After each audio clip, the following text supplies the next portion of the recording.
तो ध्रुव जी महाराज और रोने लगे।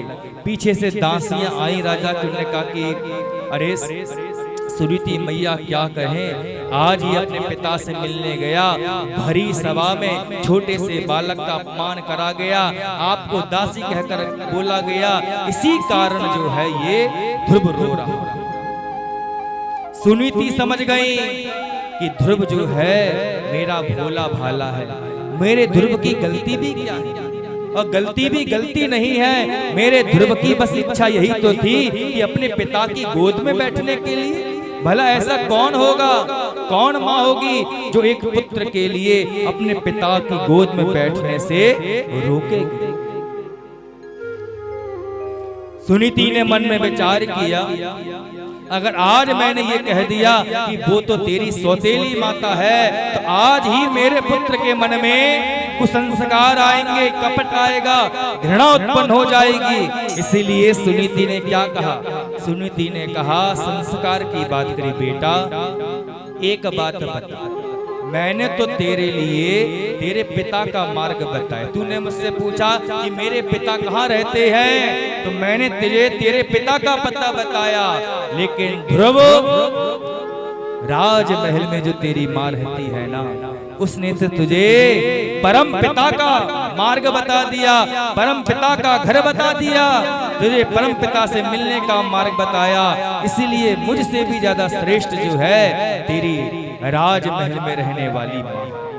और एक बात सुन ले ध्रुव, मुझे तू प्रणाम नहीं भी करेगा ना, भूल भी जाएगा ना, तो मैं तुझे आशीर्वाद दूंगी, लेकिन भूल कर भी तू अपने राजमहल में रहने वाली माता के चरण स्पर्श करना मत भूल।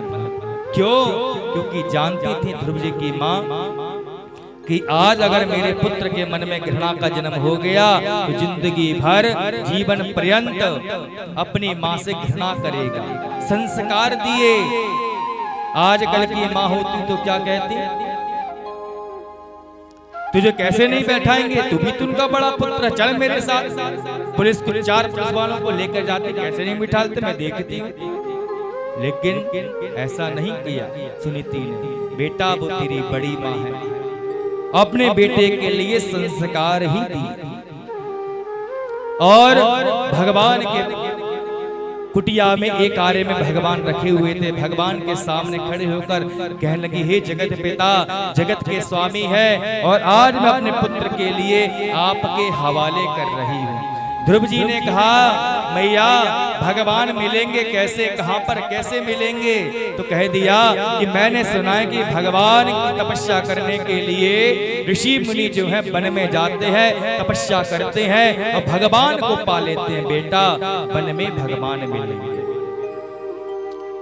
ध्रुव जी महाराज खड़े हो गए, अपने माता को प्रणाम किया और राजमहल में जाकर सुरुचि मैया को प्रणाम के सुरुचि ने कहा, अरे फिर आ गया, कल तुझे इतनी खरी खोटी सुनाई, अब फिर आ गया, बड़ा ढीठ है।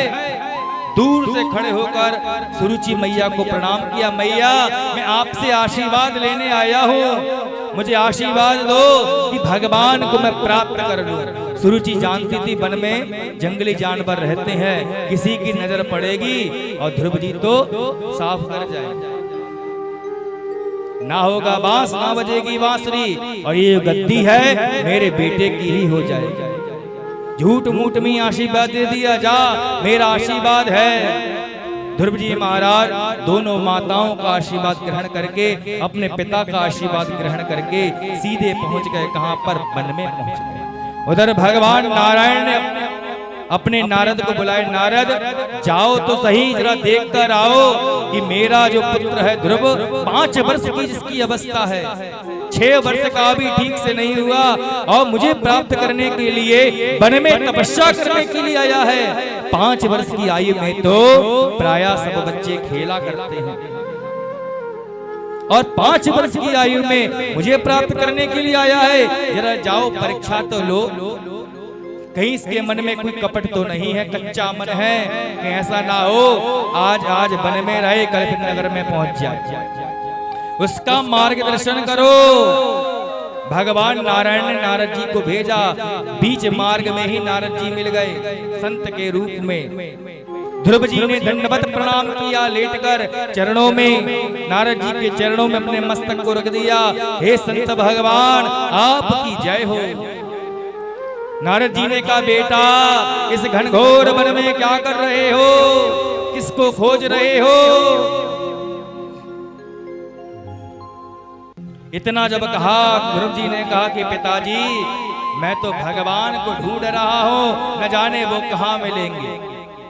नारद जी ने कहा, बेटा अभी तो तुम्हारी 5 वर्ष की आई हुई है। ऋषि मुनियों को देखो, हजारों वर्ष तक तपस्या करते हैं, तब कहीं जाकर उनको भगवान मिलते हैं। तुम्हारी तो छोटी सी आयु है, और तुम जो है भगवान को खोजना चाहते हो। छोटे से बालक को, खेलने की उम्र है, जाओ घर में सबको समझाऊंगा। तुम्हारे पिता की गोद में बैठने की इच्छा थी ना, चलो मैं तुम्हें बिठलवाऊंगा।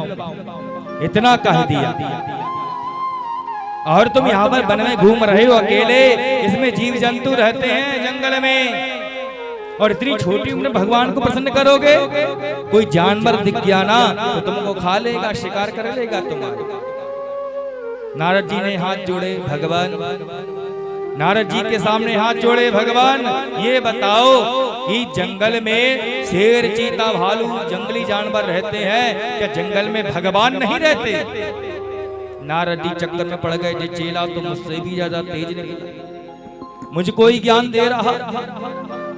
नारद जी ने कहा कि बेटा भगवान तो सर्वत्र हैं, ईशावास्य जगत सर्वम यत् किंचित जगत्याम जगत, वो तो छोटे से छोटे कण में भी विराजमान है। हरि व्यापक सर्वत्र समाना, वो तो हर जगह विद्यमान है।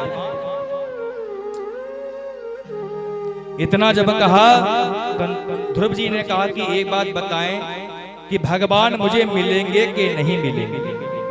नारद जी ने कहा मिलेंगे, और जरूर मिलेंगे। समझ गए नारद जी कि ये जो चेला है, ध्रुव जो है, इसका निश्चय जो है वो दृढ़ निश्चय है। आजकल की तरह थोड़ी ना है, बच्चों ने अपमान किया, झोला डंडा उठाया, अब नहीं रहना संसार में। झोला डंडा लेकर पहुंच गए स्टेशन पर, तब याद आई, अरे चिंटू तो मेरे बिना खाना भी नहीं खाता है, मेरा पोता। अरे कोई बात नहीं, घर में बातचीत होती रहती है। और स्टेशन तक गए, बैराग चढ़ा, फिर राग में आ गए संसार में। ऐसा बैराग नहीं था ध्रुव जी महाराज का। अब ध्रुव जी महाराज के कान में ओम नमो भगवते वासुदेवाय नमः मंत्र बोला, और ध्रुव जी महाराज जो है मधुवन की